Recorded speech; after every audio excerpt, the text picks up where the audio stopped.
So lately I've been thinking about electric vehicles quite a lot because I've had quite a few on test, and I think that there are a number of manufacturers who are sort of putting them into the market because, well, there's been this hype around them and the fact that we need to have electric vehicles and we're going electric, and I'm just not sure that's the case anymore, right?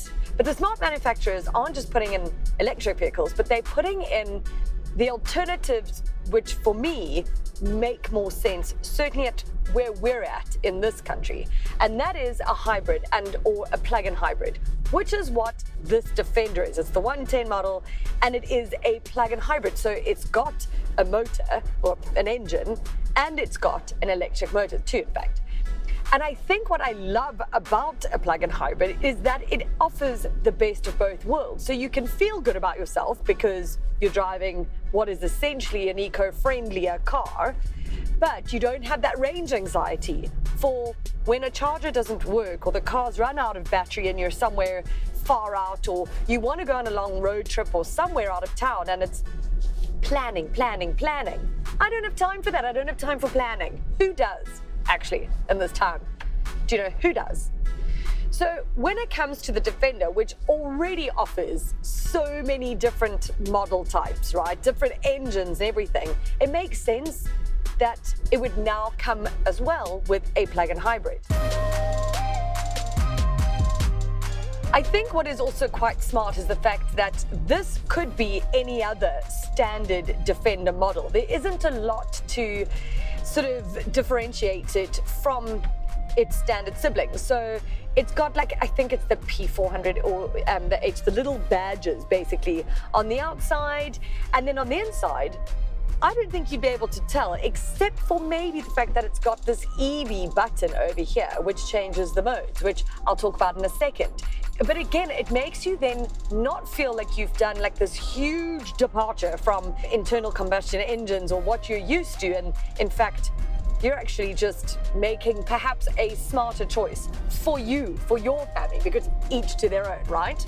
This has got a motor in it. So it's a 2-litre turbo petrol engine. And with the electric motors, it means that you get 297 kilowatts of power and 640 newton meters of torque, which I think is more than enough power. I don't think you need more than that. Now, the modes that I spoke about, you just press EV here and its default mode is hybrid, which is going to be your most efficient for you. EV mode is pure electric, obviously. And then what I put myself into now is save, which means it prioritizes the engine, right? And it makes sure that no battery is used. But at the same time, it's actually charging that battery. This has about 45 Ks of range on pure electric, which I think is fab for specifically what my life, and I think a lot of lifestyles are like. If you're sort of just around town, if you're working maybe, I don't know, 10 or 15 Ks from your house, or you're just doing sort of school drop-offs and grocery runs, etc. School runs probably and grocery drop-offs. Nope.